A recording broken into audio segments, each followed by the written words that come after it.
Se estiró y miró el reloj.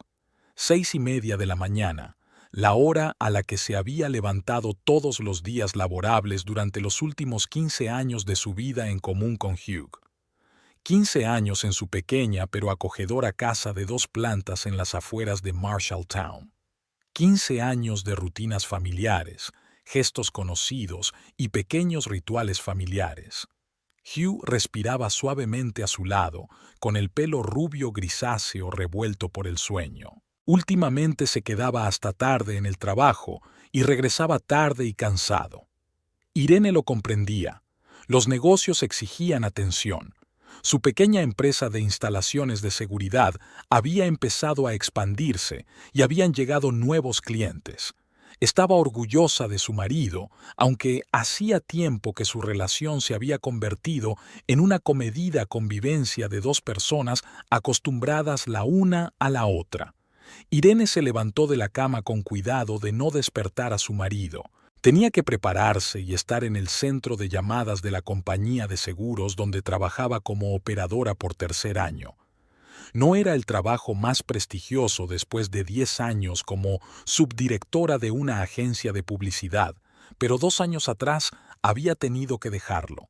Había empezado una reestructuración y muchos empleados habían sido despedidos. No encontraba trabajo y las facturas seguían llegando, sobre todo las del préstamo hipotecario que Hugh y ella seguían pagando. Irene tenía su propia tradición por las mañanas. Una taza de té fuerte y 15 minutos de silencio en la cocina antes de empezar el ajetreado día. Esta mañana, recogió automáticamente las pertenencias de Hugh, la historia de siempre. Al recoger su chaqueta, oyó el susurro de un papel en el bolsillo. Irene no solía meterse en las cosas de su marido, pero el bolsillo estaba abierto y asomaba una esquina de papel. Una factura del restaurante Blue Oyster, un lugar caro en el centro de la ciudad. Cena para 2, vino, postre. La cita era anoche, la hora, 20 horas. Ayer Hugh había dicho que había quedado con un cliente y que llegaría tarde. Irene sintió un escalofrío recorrerle la espalda. Nunca habían ido al Blue Oyster. Demasiado caro para su presupuesto, sobre todo con los pagos de la hipoteca. ¿Quién era esta segunda persona? ¿Un cliente? Pero entonces, ¿por qué la factura no pasaba por el departamento de contabilidad de la empresa? Las preguntas se agolpaban en su cabeza mientras preparaba mecánicamente el desayuno. Cuando Hugh bajó a la cocina, Irene ya había tomado una decisión. Seguiría a su marido, solo para disipar sus sospechas, solo para estar segura. «Buenos días». Hugh le besó la mejilla, como todos los días. «Hoy me he levantado temprano». Como siempre, Irene intentó hablar con normalidad, pero se le hizo un nudo en la garganta. «¿Qué tal la reunión de ayer con el cliente?» «Bien». Hugh se encogió de hombros, evitando mirarla a los ojos. Se alargó un poco. «Espero no haberte despertado al volver». No, estaba profundamente dormido. Una mentira tras otra. Irene sintió que algo en su interior se rompía. Ese mismo día, Irene pidió la baja en el trabajo, alegando mala salud, y a las 17 aparcó su destartalado Ford a una manzana del despacho de Hugh. Se sentía estúpida y torpe, como la heroína de una novela policíaca barata, pero la ansiedad la corroía por dentro y tenía que saber la verdad. Hugh salió de la oficina a las 18:30, media hora antes de lo habitual. No condujo hasta su casa. En lugar de eso, su Nissan plateado se dirigió al centro, hacia un edificio de apartamentos de Maple Street. Irene lo siguió a una distancia prudencial, con el corazón latiéndole tan fuerte que creía que estaba a punto de salírsele del pecho. Hugh aparcó y entró en el edificio. Irene esperó 5 minutos y se acercó a la casa. Estudió la lista de inquilinos en el interfono. Piso 21. Kirkland Willow. Puede que eso no significara nada. Tal vez se trataba realmente de un cliente. Esperó 2 horas en el coche, helada y agotada por lo desconocido. Cuando Hugh salió por fin del camino de entrada, era de noche. Una mujer esbelta de pelo rojo cobrizo caminaba a su lado. Estaban bajo una farola, e Irene vio a Hugh inclinarse y besar a la mujer, un beso largo con una pasión que Irene no había visto en su relación en años. Algo se estremeció en su interior. 15 años juntos, 15 años, y así como así. Otra mujer, reuniones secretas, mentiras. Irene agarró el volante para no gritar. No fue a trabajar a la mañana siguiente. Esperó a que Hugh se fuera y empezó a reunir información. En la libreta de direcciones de su marido encontró el nombre de Velma Kirkland. Una búsqueda en Internet dio resultados.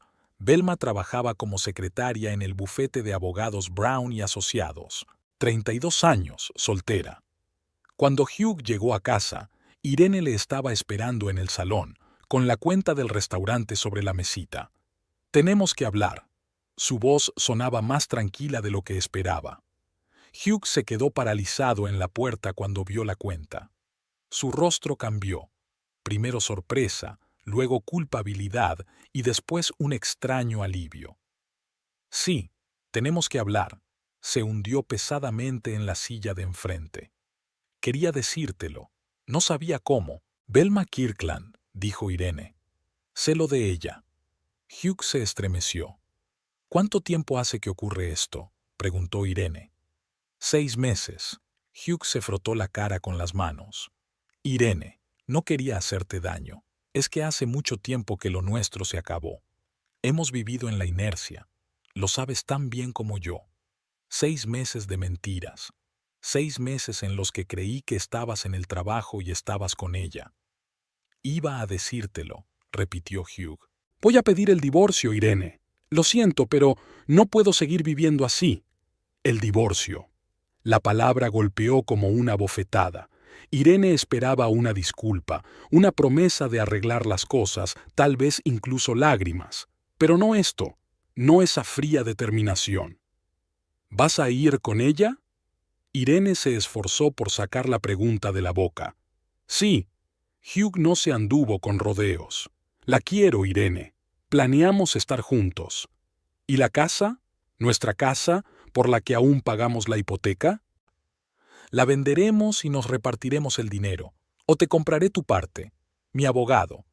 «¿Ya tienes abogado?». Irene sintió que le subían náuseas por la garganta. «Sí, he tenido una consulta». «Irene, quiero que esto sea civilizado, sin dramas innecesarios, sin dramas innecesarios. Como si 15 años de matrimonio pudieran borrarse como un archivo basura de un ordenador». «¿Cuándo te vas a IR?», preguntó ella, sintiéndose extrañamente entumecida. «Ya he encontrado piso. Recogeré mis cosas el fin de semana». Todo estaba decidido, planeado, sin ella. Irene se quedó mirando al hombre de enfrente y no lo reconoció. ¿Quién era ese extraño en el cuerpo de su marido? Los días siguientes pasaron como un borrón. Hugh hizo las maletas y se marchó, dejando las llaves de su casa y una nota con los contactos de su abogado. Irene fue mecánicamente a trabajar, respondió a las llamadas de los clientes y volvió a una casa vacía. Pero en su interior se estaba forjando una determinación. No dejaría que su vida se arruinara por nada. Irene concertó una cita con un abogado.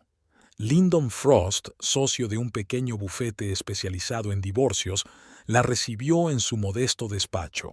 Un hombre alto y delgado, de mirada sagaz y ojos cansados.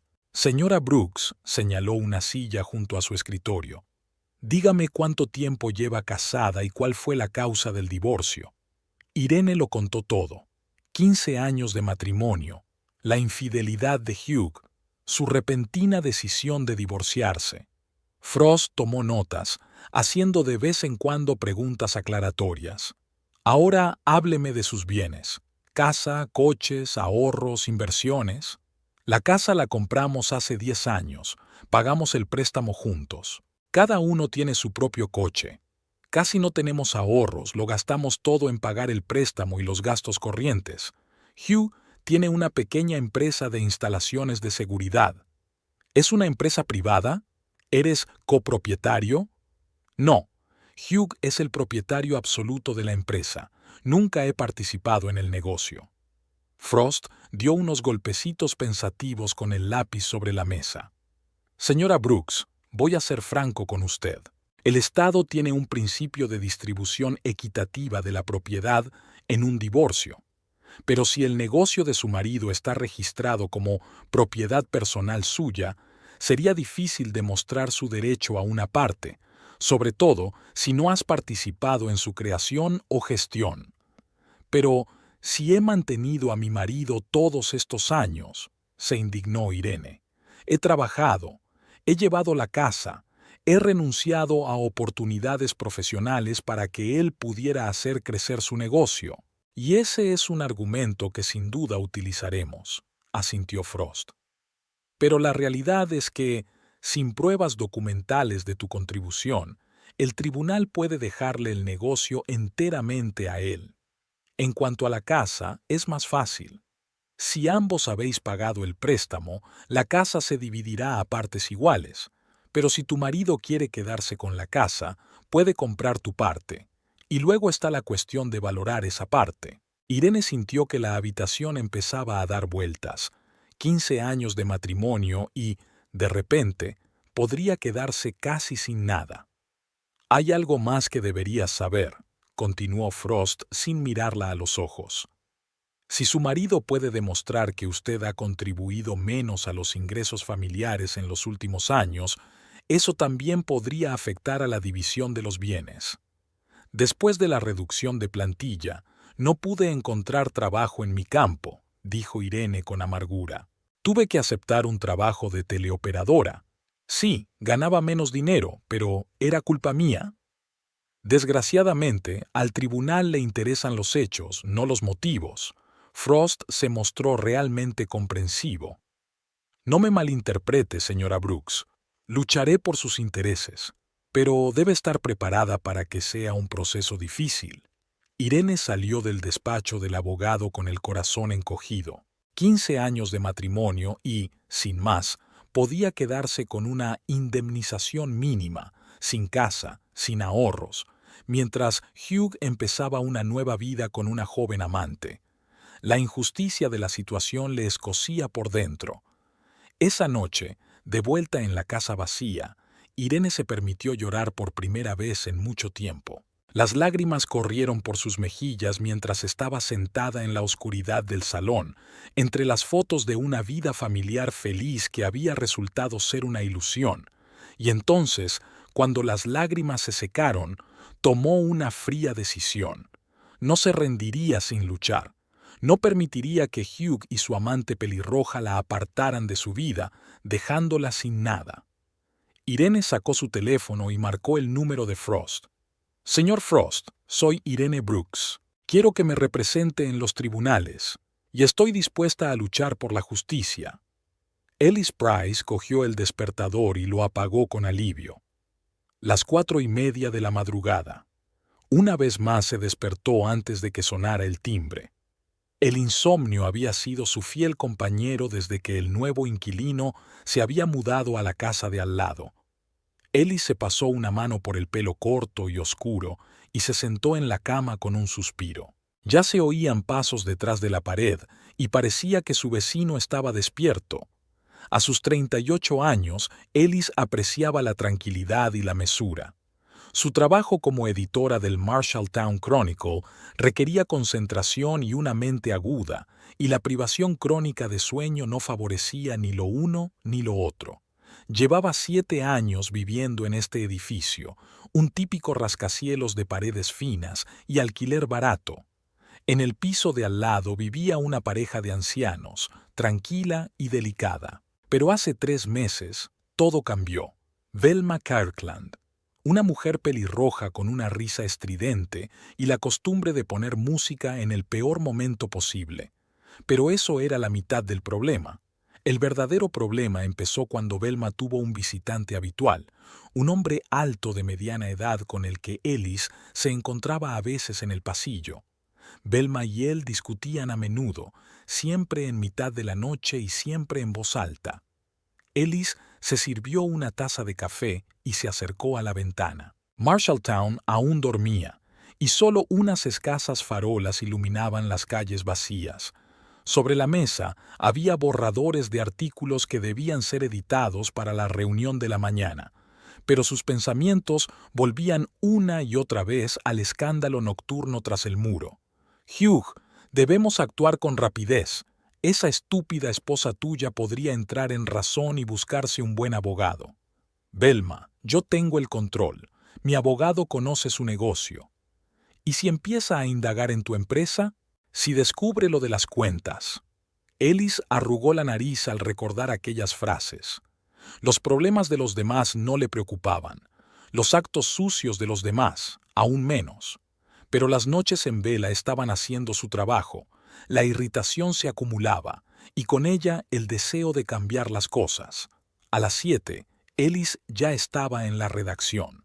El viejo edificio en el centro de la ciudad, los suelos crujientes y el olor a tinta de imprenta, su segundo hogar. Estaba revisando el presupuesto de la ciudad cuando Perry Holt, el redactor jefe, se asomó al despacho. «Price, tienes un aspecto horrible», le dijo, apoyándose en el marco de la puerta. «¿Sigues teniendo problemas con los vecinos?» «Duermo 3 horas por noche». Ellis se frotó las sienes. «Estoy pensando en presentar una queja a la administración del edificio». «Pues hazlo», se encogió de hombros Perry. «¿O hay alguna duda?» Ellis vaciló. En realidad, ¿qué la detenía? No era solo reticencia a meterse en berenjenales burocráticos. «Creo que hay alguna historia desagradable de infidelidad y divorcio», respondió finalmente. «No quiero meterme en los problemas de los demás». «Estás en tu derecho», asintió Perry. «Pero si no puedes dormir, ¿qué clase de editor eres? Por cierto, ¿qué pasa con el artículo de Benson sobre el nuevo centro comercial?» La jornada laboral pasó volando. Era casi medianoche cuando Ellis llegó a casa. Esperaba poder dormir esta noche. Mañana era un gran día. Tenía que hacer un especial sobre el festival de la ciudad. Apenas había tenido tiempo de ducharse y meterse en la cama cuando unas voces familiares llegaron desde detrás de la pared. Velma y su amante estaban discutiendo de nuevo. «No entiendo por qué estás alargando esto», gritó Velma. «Podríamos habernos mudado a la casa hace mucho tiempo». «Porque primero hay que finalizar el divorcio», replicó el hombre irritado. «Te lo he explicado cientos de veces. Y no entiendo por qué tenemos que esperar. Echa a esa Irene a la calle y acaba de una vez». Ellis se sentó en la cama. Irene. Ahora la esposa del amante tenía un nombre. De alguna manera hacía la situación más real, más personal. La discusión detrás de la pared continuó. Ellis encontró su dictáfono, el pequeño aparato que utilizaba para grabar las entrevistas, en el cajón de su mesilla de noche. Encendió la cinta. Si iba a presentar una queja a la administración o a la policía, necesitaba pruebas. «Hugh, me prometiste que viviríamos en esta casa». La voz de Velma sonaba de rabia. «Estoy harta de vivir en este agujero». «Viviremos allí», contestó Hugh con cansancio. «En cuanto finalice el divorcio, en cuanto transfiera los activos de la empresa, tan pronto como...» «Sigues diciendo tan pronto como...» «Mientras tanto, esa estúpida esposa tuya está viviendo en nuestra casa». «Velma, escucha». La voz de Hugh era más baja, pero en la quietud de la noche, Ellis aún podía oír cada palabra. «No puedo echar a Irene a la calle. Hay leyes. Hay procedimientos. Ya he transferido la mayor parte de los activos de la empresa a Sociedades Pantalla. Mi abogado está preparando documentos para demostrar que el negocio está en declive, que su valor es mínimo, que Irene no tiene derechos sobre ella. ¿Y si se da cuenta? ¿Y si contrata a un buen abogado? Ella no lo hará. Ella nunca ha estado interesado en los negocios. Y ella no tiene el dinero para un buen abogado, sobre todo después de que me encargara de que la despidieran de su último trabajo». Ellis se quedó helado. «¿Cómo? ¿Preparó a propósito el despido de su propia esposa?» «Eso ha sido una genialidad», se rió Velma. ¿Quién iba a pensar que su empresa instalaría un sistema de seguridad tan pésimo en una agencia de publicidad que los ladrones entrarían 2 veces en un mes? Y que el director pensaría que todo era culpa de su ayudante por no supervisar la instalación. Un pequeño sacrificio por nuestro futuro, dijo Hugh con suficiencia en la voz. Al menos ahora, Irene trabajaba en un locutorio por una miseria, y no podría contratar a un abogado para que desenterrara la verdad sobre mis finanzas. Ellis sintió que las náuseas le subían por la garganta. Apagó la grabadora y se quedó mirando en la oscuridad. Lo que acababa de oír iba mucho más allá del adulterio habitual. Estos dos hombres habían arruinado a propósito la vida de una mujer, fingiendo su despido, ocultando bienes. Planeaban dejarla en la indigencia. Nunca pude dormir esa noche. Por la mañana, Ellis se veía peor que de costumbre. Ojeras, rostro pálido. Pero en su interior había una energía hirviente, mezcla de ira, indignación y determinación. En la redacción se dirigió primero a la mesa de Jake Paulson, el periodista de sucesos. «Jake, necesito información».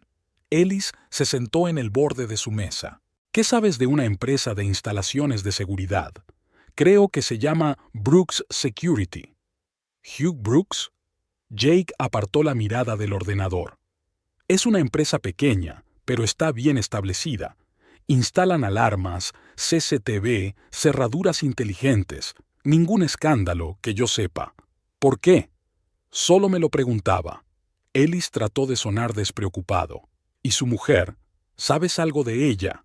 Jake entornó los ojos. «Price, ¿estás investigando? ¿Desde cuándo te interesan los asuntos familiares de la gente del pueblo?» «Es personal», le cortó Ellis. «¿Y qué hay de la esposa?» «Irene Brooks». Jake se encogió de hombros. «Una mujer tranquila. Trabajaba en Advance Media, ahora está en una especie de locutorio. Ella y Hugh viven en esa bonita casa de Elm Street, de 2 plantas, con una valla blanca». Ellis asintió y volvió a su escritorio. Un plan comenzó a formarse en su cabeza. Primero, tenía que averiguar más cosas sobre Irene Brooks, y tal vez sobre el inminente proceso de divorcio. Ellis dedicó los días siguientes a su pequeña investigación. Había trabajado como editora el tiempo suficiente como para tener contactos en muchas instituciones de Marshalltown. Una llamada a un empleado del juzgado le confirmó que Hugh Brooks había solicitado el divorcio. La vista del caso estaba prevista para dentro de 3 semanas. Por las noches, Ellis seguía grabando las conversaciones detrás de la pared. Ahora lo hacía a propósito, escogiendo los momentos en que Velma y Hugh discutían sus planes. Y ellos, ajenos a la sutileza de las paredes, hablaban cada vez con más franqueza. «Mi abogado ha preparado todos los documentos», se jactó Hugh una tarde. «Demostraremos que la empresa vale 4 veces menos que su valor real, y que Irene nunca participó en el negocio y por tanto no tiene ningún derecho sobre él». «¿Y la casa?», preguntó Velma con impaciencia. «La casa es más complicada. Está a nombre de los dos y ambos pagaron la hipoteca, pero podemos demostrar que yo he pagado más en los últimos años debido a la reducción del sueldo de ella. Eso me daría derecho a una parte mayor». «¿Y cuándo podemos mudarnos?» «Justo después del juicio, cariño. Le ofreceré a Irene la compra por la cantidad mínima. Tendrá que aceptarlo, no tendrá otra opción». Ellis escuchaba estas conversaciones con creciente disgusto. Todo lo que estaba aprendiendo sobre Hugh Brooks le decía que el hombre estaba destruyendo la vida de su esposa a propósito y metódicamente, y no solo dejándola por otra mujer, lo que ya sería bastante doloroso de por sí, sino también procurando dejar a Irene en la indigencia. Una tarde, mientras hojeaba el periódico local, competidor del Chronicle, Ellis se topó con un pequeño anuncio en la sección de servicios jurídicos. Se trataba de Lyndon Frost, un abogado especializado en procesos de divorcio. Su intuición le dijo que podría serle útil. Una llamada al despacho de Frost, con el pretexto de escribir un artículo sobre los servicios jurídicos en Marshalltown, dio un resultado inesperado. Resultó que era él quien había representado a Irene Brooks en el proceso de divorcio. Por supuesto, no puedo hablar de casos concretos, dijo Frost en una conversación telefónica. Privilegio abogado-cliente, pero, en general, puedo decir que los procesos que implican la división de activos empresariales siempre son complicados, sobre todo si una de las partes no participaba directamente en la gestión de la empresa. Ellis escribió esta frase palabra por palabra. Poco a poco, el panorama se fue aclarando. Mientras tanto, Irene Brooks intentaba recoger los pedazos de su vida. Tras su primera consulta con Frost, se sintió aún más desamparada, pero entonces llegó la determinación. Si Hugh pensó que se daría por vencida, estaba muy equivocado. Empezó a reunir documentos. Todas las facturas, los pagos de la hipoteca, las declaraciones de la renta de los últimos 15 años. Todo lo que pudiera demostrar su contribución a la vida familiar e, indirectamente, al negocio de su marido. Señor Frost, dijo en la segunda reunión, poniendo una carpeta de documentos delante del abogado. Quiero que utilice todo esto ante el tribunal. Mantuve a mi marido todos estos años. Mantuve la casa. Renuncié a oportunidades profesionales por su negocio. Me merezco una parte justa. Frost revisó los documentos y miró a Irene con un atisbo de respeto por primera vez. Es un buen comienzo, señora Brooks, pero necesitamos más. Necesitamos pruebas de que su marido oculta bienes, que su negocio vale más de lo que está dispuesto a admitir. ¿Dónde puedo encontrar esas pruebas?, preguntó Irene. No tengo acceso a los registros de la empresa. Es difícil, admitió Frost, pero no imposible. A veces esas pruebas aparecen de las formas más inesperadas. Ellis continuó su investigación. Descubrió que Velma Kirkland trabajaba como secretaria en el mismo bufete de abogados cuyos servicios Hugh utilizaba a menudo para redactar contratos. Eso explicaba cómo se habían conocido, y tal vez cómo Velma había accedido a la información comercial confidencial de Hugh. Una noche, Ellis escuchó una conversación especialmente interesante. Hugh y Velma hablaban del próximo juicio, y Velma estaba entusiasmada con su papel. «Estoy deseando ver la cara de ese tonto cuando el juez anuncie la sentencia», se rió. «Dices que tu abogado confía en la victoria». «Por supuesto», respondió Hugh con suficiencia. «Foster tiene un historial increíble. Ha ganado todos los casos como este en los últimos 5 años. Y en su contra está ese perdedor de Frost, que se encarga de clientes que no pueden permitirse un abogado en condiciones. Quiero estar allí», dijo Velma con firmeza. «Quiero ver su cara.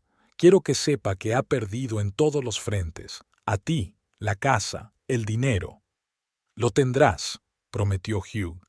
«Todo lo que vamos a tener nos lo merecemos. Después de todo, yo soy el que construyó el negocio. Soy el que trabajó durante años mientras ella se quedaba sentada en casa gastándose mi dinero». Ellis apagó la grabadora, sintiendo que todo su interior hervía de rabia. Las mentiras sonaban tan obvias. Por todo lo que sabía de Irene Brooks, era una mujer trabajadora que había mantenido a su marido durante años, que había perdido su trabajo por causas ajenas a su voluntad, que ahora podía quedarse sin nada por la cínica connivencia de 2 hombres egoístas. Un dilema moral atormentaba a Ellis. ¿Merecía la pena interferir en la vida de otra persona? ¿No sería mejor mantenerse al margen, presentar una denuncia por ruidos y olvidarse de la historia? Pero cada vez que oía la risa petulante de Velma o los planes arrogantes de Hugh, algo en su interior se resistía a tal decisión. Estaba mal, injusto, y si ella, Ellis, tenía el poder de cambiar las cosas, ¿no debería hacerlo? La decisión llegó inesperadamente.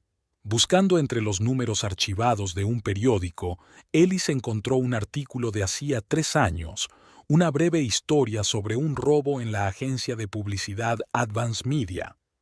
El sistema de seguridad instalado por Brooks Security había fallado, lo que permitió a los ladrones entrar en la oficina y robar equipos. El comentario del director de la agencia contenía un claro descontento con la calidad del servicio y una insinuación de que el empleado responsable de elegir al contratista sería castigado.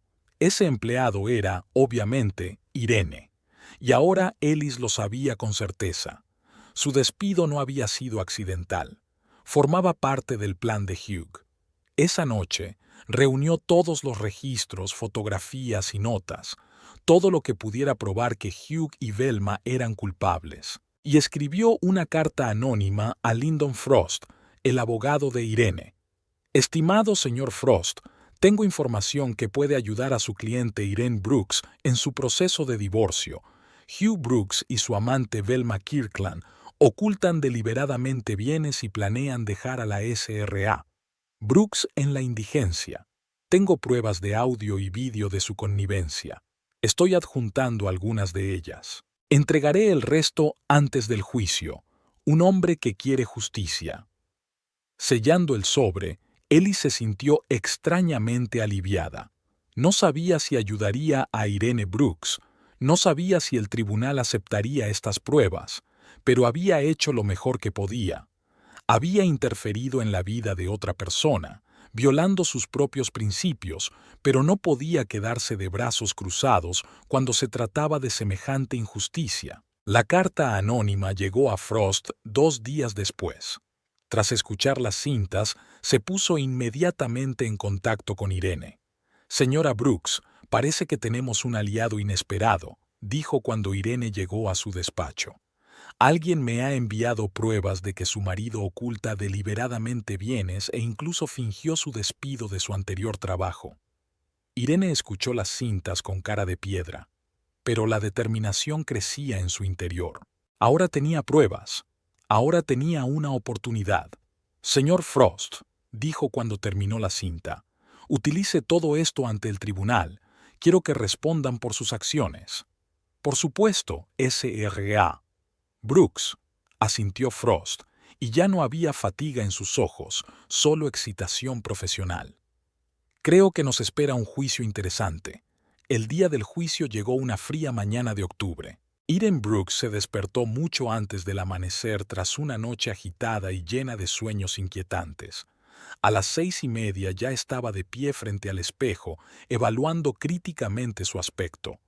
Un estricto traje azul marino, maquillaje mínimo y el pelo recogido en un moño. Quería parecer digna, segura de sí misma, no una víctima de las circunstancias, sino una mujer dispuesta a luchar por la justicia. El Tribunal de Distrito de Marshalltown se encontraba en un viejo edificio de ladrillo rojo en el centro de la ciudad. Mientras Irene subía los anchos escalones, el reloj de la torre marcaba las 8:15. Aún quedaba tiempo antes de que comenzara la reunión, pero los pasillos ya bullían de actividad. Los secretarios se apresuraban a revisar los expedientes de los documentos, los abogados hablaban en voz baja con sus clientes y los visitantes esperaban su turno con caras tensas. A las 8:45, Irene se fijó en una figura familiar. Hugh caminaba por el pasillo, seguido de un hombre alto que llevaba un caro maletín de cuero. Obviamente, su abogado, Robert Foster. Y junto a Hugh, cogida del brazo, estaba Velma Kirkland. Irene nunca había visto tan de cerca a la amante de su marido. Velma resultó ser una mujer hermosa, alta, delgada, con el pelo rojo brillante, arreglado en un elaborado peinado y una sonrisa segura de sí misma. Vestía un costoso traje marfil que acentuaba su figura. Hugh vaciló un momento al ver a Irene, pero luego se dio la vuelta y le dijo algo al oído a su abogado. Velma, en cambio, la miró fijamente y una sonrisa condescendiente apareció en sus labios. Con un susurro dirigido a Hugh, se dirigió hacia Irene. «Así que tú eres Irene», dijo Velma deteniéndose frente a ella. Su voz era melodiosa, pero con una clara nota de superioridad. Por fin nos conocemos en persona. Hugh me ha hablado mucho de ti. Irene se levantó lentamente. A pesar de sus tacones, era media cabeza más baja que Velma. No me ha contado nada de ti, dijo en voz baja. No hasta que encontré la cuenta del restaurante en su bolsillo. Velma se rió, una risa sonora y teatral. Pobrecita, ¿de verdad crees que fue un accidente? ¿Que se le olvidó tirar la cuenta? Negó con la cabeza. Quería que te enteraras, solo que no tuvo el valor de decirlo abiertamente. Los hombres son unos cobardes, ¿no crees? En ese momento se les acercó Lyndon Frost, un hombre bajo y delgado, de mirada perspicaz y con una carpeta de documentos bajo el brazo. Señora Brooks, señaló con la cabeza a Irene y luego se volvió hacia Velma. ¿Y usted debe de ser la señorita Kirkland? Me pregunto qué hace usted aquí, ya que no es parte en el proceso de divorcio. Velma lanzó una mirada despectiva al abogado. Estoy a favor de Hugh, dijo, y tengo todo el derecho a estar en la sala. Claro que sí, asintió Frost. Esta es una vista pública, pero le aconsejo que se abstenga de ponerse en contacto con mi cliente. Podría interpretarse como una presión sobre una de las partes del juicio. A las 9:30 se abrieron las puertas de la sala y el secretario invitó a todo el mundo a pasar. El juez Raymond Prentice, un hombre canoso de rostro cansado y reputación de imparcial pero estricto, presidió el proceso. Irene y Frost tomaron asiento en la mesa del demandante. Enfrente se sentaron Hugh y su abogado.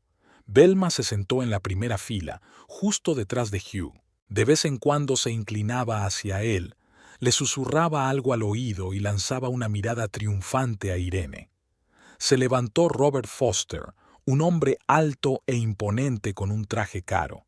Apestaba a confianza y profesionalidad. Señoría, mi cliente, Hugh Brooks, ha solicitado el divorcio tras 15 años de matrimonio con la demandada, Irene Brooks. La causa son diferencias irreconciliables. El señor Brooks está dispuesto a una división equitativa de los bienes adquiridos conjuntamente de acuerdo con la ley estatal. Foster se acerca al juez y le entrega una carpeta con documentos.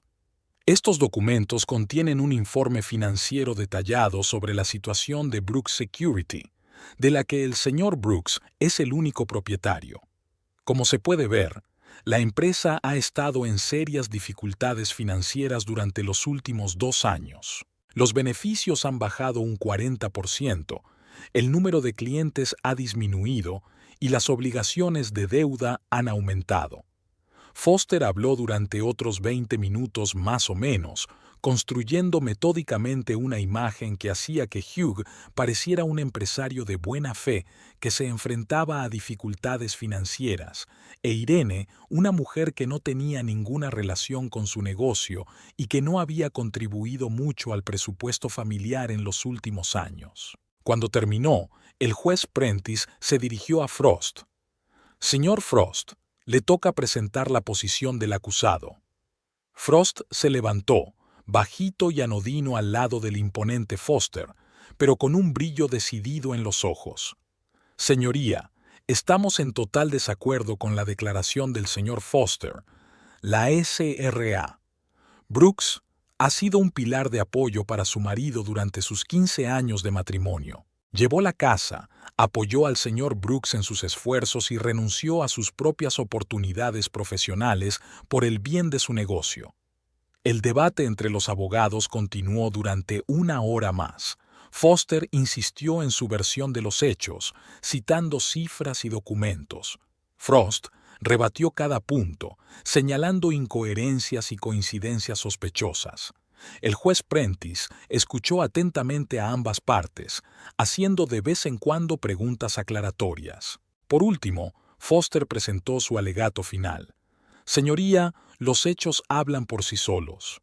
Brooks Security es propiedad personal del señor Brooks, fundada antes de su matrimonio y nunca incluyó a la SRA. Brooks como propietaria o gerente. La empresa ha caído en desgracia y su valor real concuerda con los documentos que hemos aportado. Cuando Foster se sentó, Velma se inclinó hacia Hugh y le susurró algo al oído, sin ocultar una sonrisa triunfal. Luego se volvió hacia Irene y le dijo con un labio: «Tú pierdes». El juez Prentice se volvió hacia Frost. «Señor Frost, su alegato final». Frost se levantó y miró directamente a Hugh. «Señoría, me gustaría presentar al tribunal pruebas adicionales que hemos recibido recientemente.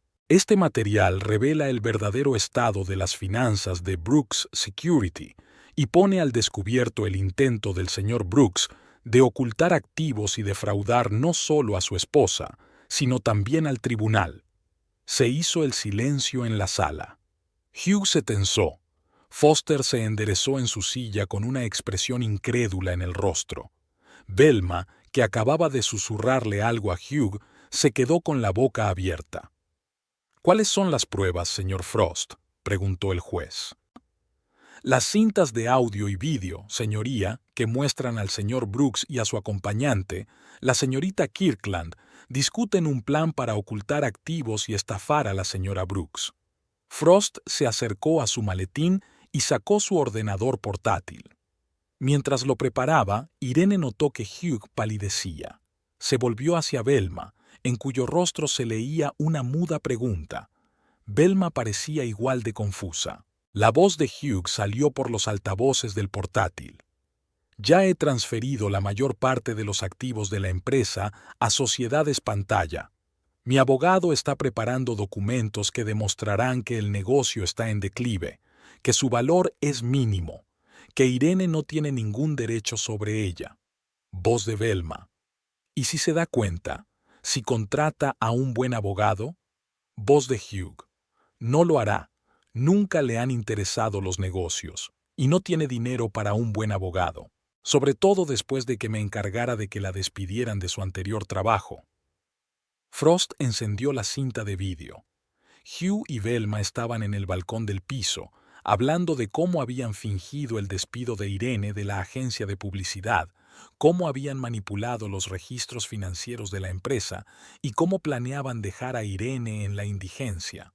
Cuando terminó el vídeo, hubo un silencio absoluto en la sala. El juez Prentice miró a Hugh con indisimulado desprecio. En ese momento, Velma se levantó de un salto de su asiento. Su rostro se contorsionó de rabia y miedo. «Todo es mentira», gritó. «Es una farsa. Alguien intenta difamarnos a propósito». Corrió hacia Irene con los ojos encendidos de odio. «Eres tú. Tú lo has montado. Pagaste a alguien para que nos inscribiera. No tendrás ni la casa ni el dinero. Dentro de una hora serás una mendiga sin hogar». El guardia de seguridad del juzgado ya se dirigía hacia Velma, pero antes de que pudiera llegar, Frost dijo con calma: «Espera, tengo otra prueba». Volvió a pulsar el botón del portátil y un nuevo vídeo apareció en la pantalla. Esta vez estaba grabado en una cafetería.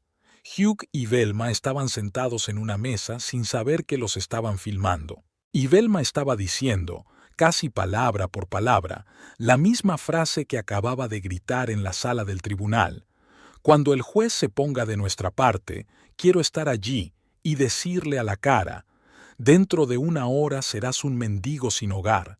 Quiero ver su cara en ese momento». Velma se quedó paralizada, mirando la pantalla.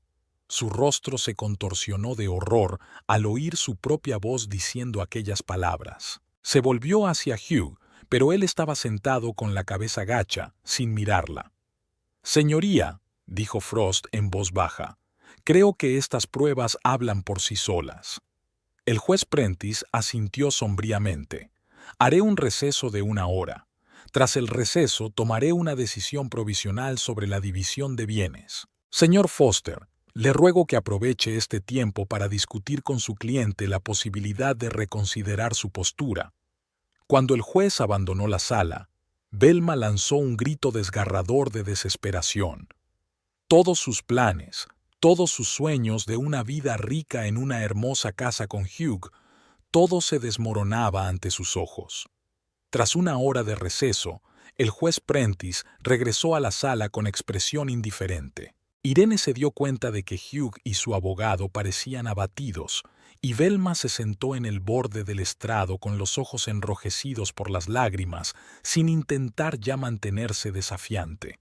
Hacía una hora había estado segura de su victoria, pero ahora parecía pequeña y perdida. «Por favor, pónganse en pie», anunció el secretario mientras el juez ocupaba su asiento. El juez Prentice miró alrededor de la sala y empezó a hablar con voz uniforme y sin emoción. Habiendo considerado todas las pruebas presentadas, incluidas las de audio y vídeo, estoy dispuesto a pronunciar una sentencia preliminar en el caso de la disolución del matrimonio entre Hugh Brooks e Irene Brooks. Hizo una pausa, pasó una página de sus notas y continuó. En primer lugar, reconozco la autenticidad de las notas presentadas por el señor Frost. Los forenses han confirmado su autenticidad y no tengo motivos para dudar de que reflejen las verdaderas intenciones del señor Brooks en cuanto a la división de la propiedad. Hugh permanecía inmóvil, con la mirada fija al frente. Foster estaba anotando algo en su cuaderno, pero su rostro mostraba que ya no esperaba un resultado favorable. En segundo lugar, continuó el juez, los registros financieros de Brooks Security presentados por el señor Foster contradicen claramente la información obtenida de los registros. Esto me da motivos para creer que el señor Brooks ocultó deliberadamente activos y manipuló los estados financieros para privar a su esposa de la parte que le correspondía en la división de la herencia. El juez apartó una carpeta y recogió otra. Por lo tanto, por la presente dictamino que Brooks Security sea sometida a una auditoría financiera independiente para determinar su verdadero valor. A la espera de la finalización de esta auditoría, el 50% de las acciones de la empresa serán congeladas por el tribunal. La casa familiar de Elm Street se reconoce como propiedad conjunta y debe venderse con un reparto equitativo de los ingresos, o bien una de las partes puede comprar la parte de la otra a valor de mercado. Irene sintió que la tensión que se había apoderado de su cuerpo empezaba a aflojarse. Frost le hizo un leve gesto con la cabeza, confirmándole que era una buena decisión. Además, la voz del juez se volvió más áspera. Voy a enviar el expediente a la Fiscalía para que investigue posibles irregularidades financieras por parte del señor Brooks. Intentar ocultar bienes en un divorcio y engañar al tribunal podría tener graves consecuencias legales. Hugh se movió por fin, con el rostro contorsionado por el horror. Una cosa era perder un juicio de divorcio y otra muy distinta enfrentarse a la perspectiva de un proceso penal. Señor Brooks, se dirigió a él el juez, dispone de 2 días para facilitar al tribunal información completa y exacta sobre la situación financiera de su empresa. Esto puede mitigar las posibles consecuencias de sus acciones. Se levanta la sesión. El martillo del juez resonó en la sala. Irene sintió un extraño entumecimiento. Tras semanas de miedo e incertidumbre, había llegado el desenlace, pero no trajo el alivio esperado. Frost recogía papeles y de vez en cuando la miraba preocupado. «Señora Brooks, ¿se encuentra bien?», preguntó por fin. «Sí, solo...». Irene se quedó callada, sin saber cómo expresar sus sentimientos. Es que no esperaba que acabara así. ¿Acabar? Frost enarcó una ceja. «Esto es solo el principio, señora Brooks. Todavía queda mucho trabajo por delante. La valoración de la empresa, la venta o el embargo de la casa, quizá el testimonio en un caso penal. Pero lo más importante es que hemos conseguido una importante victoria. Su marido no podrá dejarla sin nada». Irene asintió, dándose cuenta de que el abogado tenía razón, pero por dentro sentía un extraño vacío.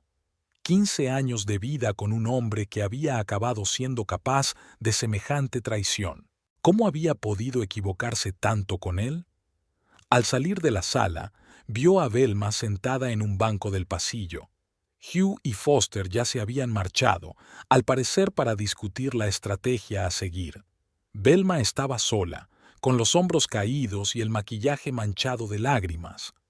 Cuando levantó la vista y vio a Irene, en sus ojos brilló el miedo, rápidamente sustituido por la ira. ¿Estás contenta?, preguntó con voz ronca. Lo has estropeado todo. Irene se detuvo, mirando fijamente a la mujer que hacía una hora se había burlado de ella y que ahora parecía destrozada. No, Velma, respondió en voz baja. No he sido yo. Fuisteis Hugh y tú los que lo arruinasteis todo con vuestra avaricia y vuestras mentiras. Velma quiso decir algo, pero se echó a llorar y se cubrió la cara con las manos. Irene permaneció de pie un momento más y luego siguió caminando. No sentía regodeo ni deseos de venganza, solo cansancio y una extraña sensación de liberación. A la mañana siguiente, Irene se despertó con el timbre del teléfono. Era Frost, que le informaba de que el bufete de abogados donde trabajaba Velma la había despedido tras salir a la luz su implicación en un intento de estafa al tribunal. Como secretaria del bufete, había violado la ética profesional y sus acciones podrían haber causado problemas a toda la empresa. Además, añadió Frost, el señor Brooks parece haber decidido cooperar con los fiscales. Ha facilitado los estados financieros completos de la empresa, que, como era de esperar, difieren significativamente de los presentados ante el tribunal. La empresa está valorada en unas 4 veces lo que él declaró en un principio. ¿Qué será de él ahora?, preguntó Irene, sorprendida de que Hugh le siguiera importando. Es difícil saberlo. Puede que evite el castigo penal si restituye todo y coopera con la investigación. Pero su reputación en los círculos empresariales está seriamente dañada. Muchos clientes ya habían cancelado sus contratos con Brooks Security. Irene dio las gracias al abogado por la información y colgó lentamente el teléfono. Extrañamente, no sentía ninguna satisfacción por el hundimiento de Hugh.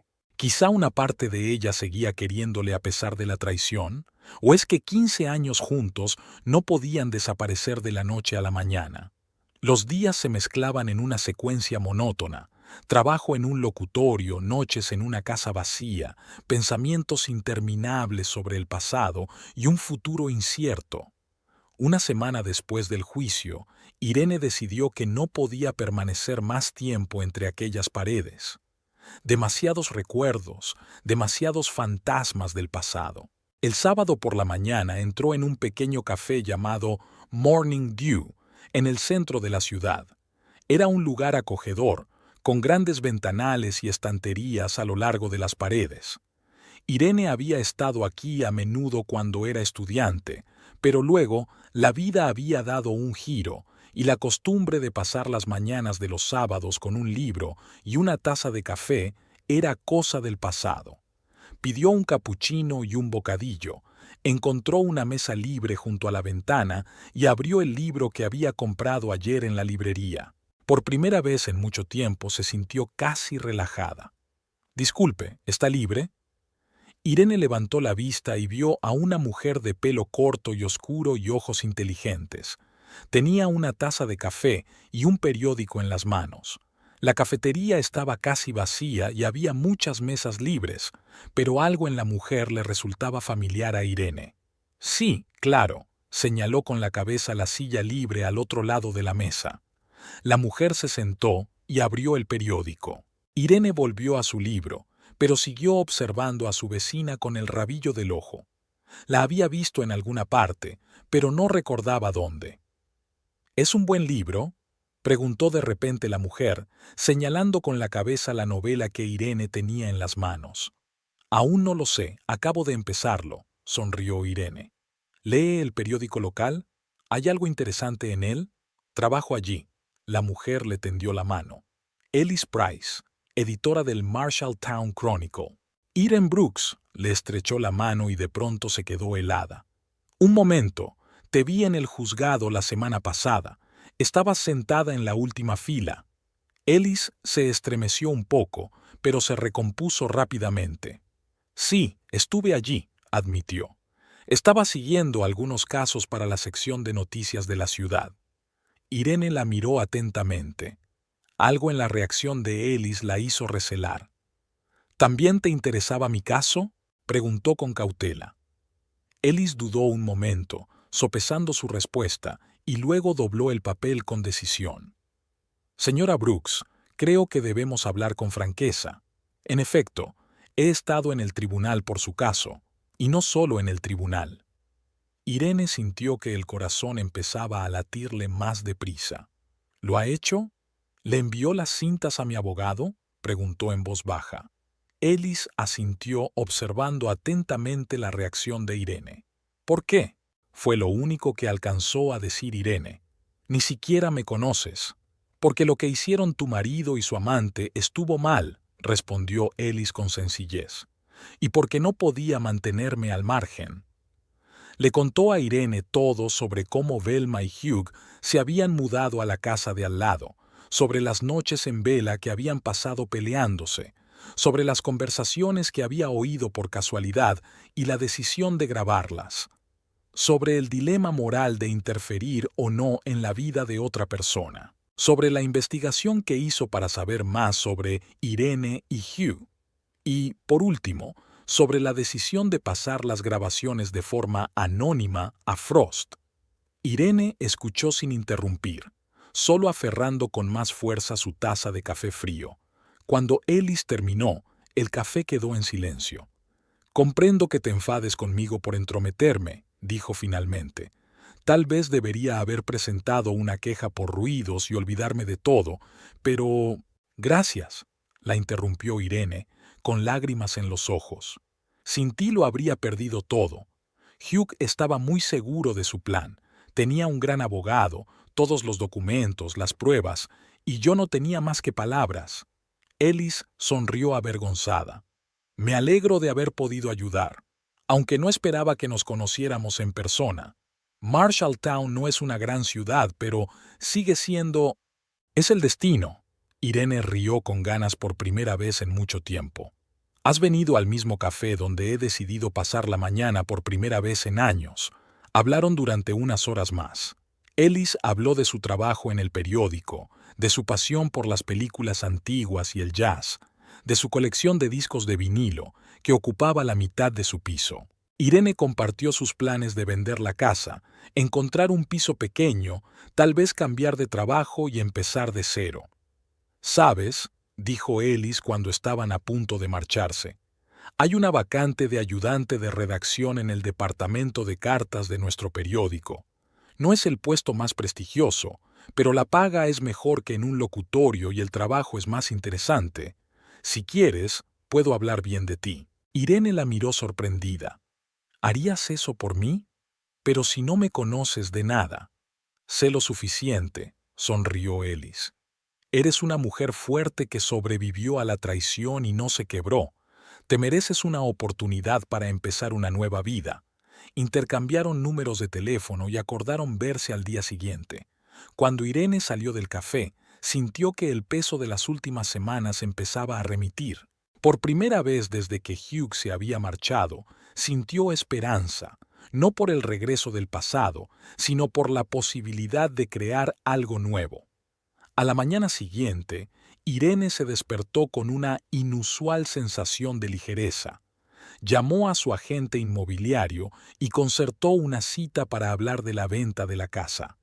Luego actualizó su currículum para preparar una posible entrevista en un periódico. Esa noche, Ellis y ella volvieron a encontrarse, esta vez en un pequeño club de jazz donde Ellis era cliente habitual. «He hablado con Perry, nuestro redactor jefe», dijo Ellis mientras se sentaban a una mesa a escuchar música en directo. «Está dispuesto a reunirse contigo el martes». «Gracias». Irene sintió que las lágrimas acudían de nuevo a sus ojos.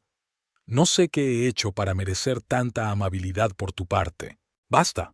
Ellis frunció ligeramente el ceño. «No me debes nada. Solo hago lo que creo que es correcto. Igual que hiciste con las cintas». Pasaron la velada hablando de todo y de nada en particular, riéndose de las bromas del otro y disfrutando de la música. Irene no recordaba la última vez que se había sentido tan a gusto. Con Hugh, su relación se había convertido hacía tiempo en una rutina, sin espacio para la espontaneidad o la diversión genuina. Pero con Ellis era diferente. Escuchaba con verdadero interés, hacía preguntas inesperadas, compartía sus pensamientos sin miedo a parecer extraña o incomprendida. Era una amistad nacida de las circunstancias más inusuales, pero no por ello menos valiosa. 15 días después, Irene empezó a trabajar en el Marshalltown Chronicle. Sus tareas no eran difíciles. Clasificar las cartas de los lectores, preparar las más interesantes para su publicación, responder a las preguntas típicas. Pero para ella era el primer paso hacia una nueva vida. Ellis se pasaba a menudo por su departamento, le llevaba café y compartía sus cotilleos editoriales. Poco a poco, su comunicación fue más allá de su relación laboral. Iban juntos al cine, cenaban en pequeños restaurantes, intercambiaban libros y discos de música. Una noche, mientras estaban sentados en el piso de Ellis escuchando viejos discos de jazz, Irene dijo de repente: «Nunca pensé que la traición de Hugh acabaría en algo bueno, pero si no hubiera sido así, nunca nos habríamos conocido». Ellis sonrió, levantando su copa de vino. Por los giros inesperados del destino y los nuevos amigos, chocaron las copas e Irene sintió una calidez derramarse en su interior. Tal vez el final de una historia era, de hecho, el principio de otra, no menos importante y significativa. La lluvia de abril tamborileaba sobre el tejado mientras Irene recorría por última vez las habitaciones vacías de la casa de Elm Street. Habían pasado 6 meses desde aquel fatídico día en el juzgado que había cambiado toda su vida. 6 meses de búsqueda, dudas y curación gradual. La casa donde habían transcurrido 15 años de su vida con Hugh había sido finalmente vendida a una joven familia con 2 hijos. Mañana llegarían con un camión lleno de muebles y esperanzas de un futuro feliz. Y hoy, Irene se despedía del pasado. En el salón, donde antes había un sofá en el que ella y Hugh se sentaban a menudo por las tardes, ahora solo había un rectángulo vacío de parqué sin quemar. En la cocina, donde ella había preparado miles de desayunos y cenas, solo había paredes y armarios desnudos. En el dormitorio, donde habían compartido sus alegrías y penas, ahora había una corriente de aire. Irene abrió la puerta del armario vacío, el mismo en el que había encontrado la factura del restaurante que había puesto su vida patas arriba. En aquel momento le había parecido el final de todo, una catástrofe insoportable. Ahora se daba cuenta de que era el comienzo, doloroso pero necesario, de su nueva vida. Tras echar otro vistazo a la habitación vacía, Irene cerró la puerta principal y depositó las llaves en el buzón para los nuevos propietarios, tal y como había acordado con el agente inmobiliario. Subió a su coche, no al destartalado Ford, sino a un Honda Civic de segunda mano pero decente, que había podido comprar tras la división de la propiedad, y se dirigió a su nuevo hogar. El piso de Irene estaba en un edificio antiguo pero bien restaurado de la zona este de Marshalltown. 2 plantas, una acogedora sala de estar con un mirador, un pequeño dormitorio y un despacho, que ella estaba convirtiendo poco a poco en una biblioteca. Aquí no había nada que le recordara a su vida anterior. Muebles nuevos, colores nuevos, nuevos comienzos. Al aparcar, Irene vio una figura familiar en la entrada. Ellis Price estaba bajo un paraguas, sosteniendo una bolsa que olía tentadoramente a comida. «Me imaginé que no querrías cocinar después de despedirte de la casa», dijo Ellis cuando Irene se acercó. «Comida china del loto dorado y una botella de ese vino que te gustó la última vez». Irene sonrió, sintiendo que la pesadez del día empezaba a remitir. «Llegas justo a tiempo, como siempre», abrazó a su amiga. «No sé qué habría hecho sin ti estos meses». En el piso se acomodaron en el nuevo sofá del salón. La lluvia se había intensificado, tamborileando en las ventanas, pero dentro era cálido y acogedor. Ellis puso la comida en los platos, abrió el vino y se acomodaron con las copas, mirando la calle mojada al otro lado de la ventana. «¿Qué te parece?», preguntó Ellis, tendiéndole a Irene un plato de fideos con pollo. ¿Ha sido duro despedirse de casa? Irene dudó, removiendo la comida con los palillos. Extrañamente, no. Pensé que dolería más. 15 años de vida, después de todo. Pero al recorrer las habitaciones vacías, me di cuenta de que la casa eran solo paredes.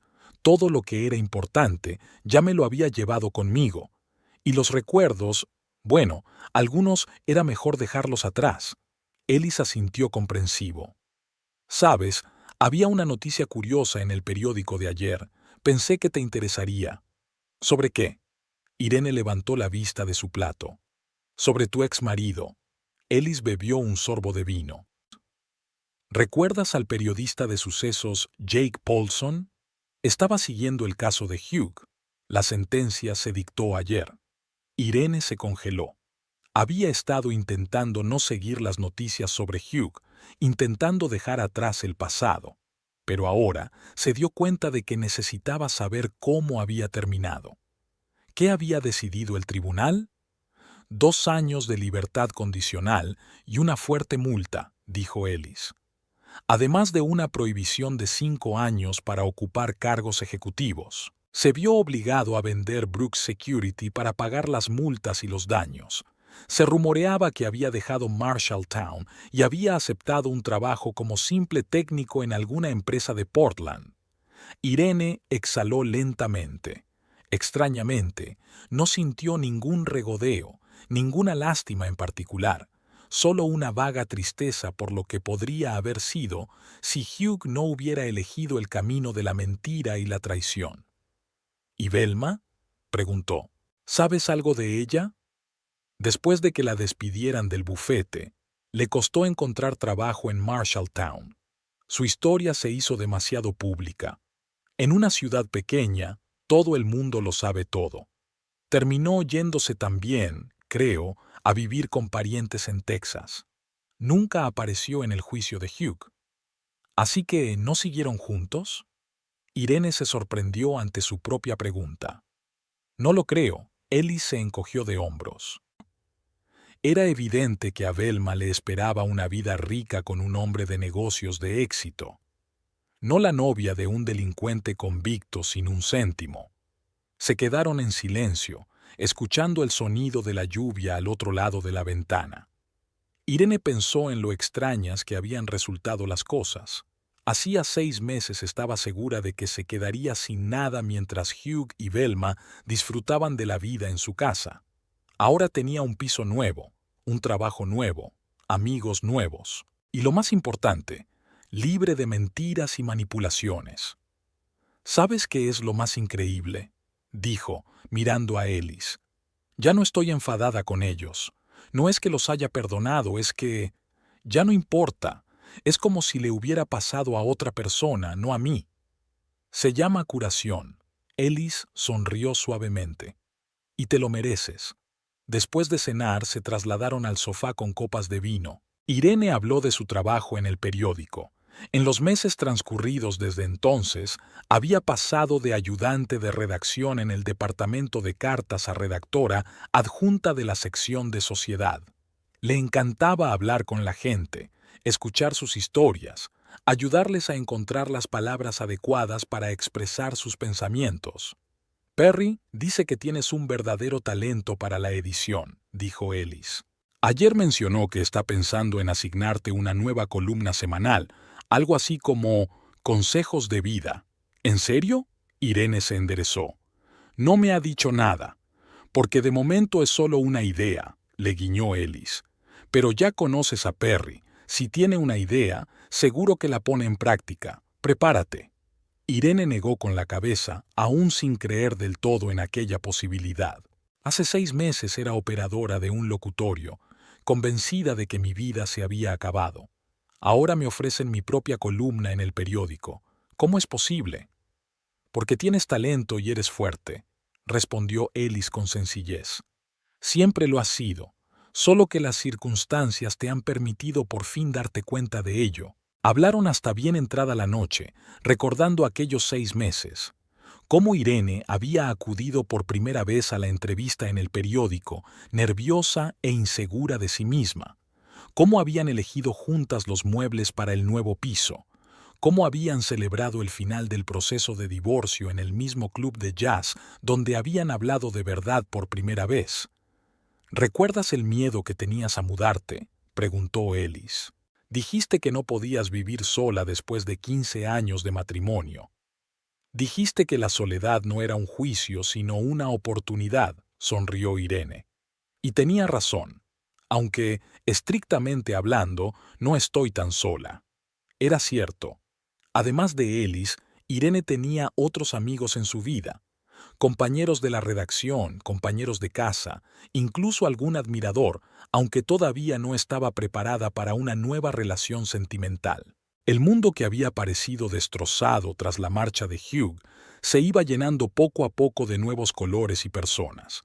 Al día siguiente Irene se levantó tarde, era sábado, y podía permitirse el lujo de quedarse un poco más en la cama.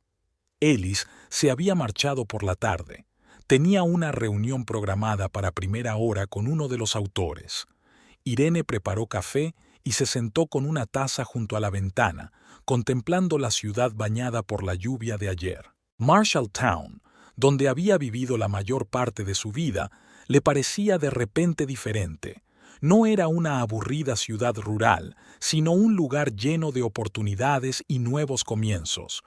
Aquí estaba su trabajo, sus amigos, su nuevo hogar.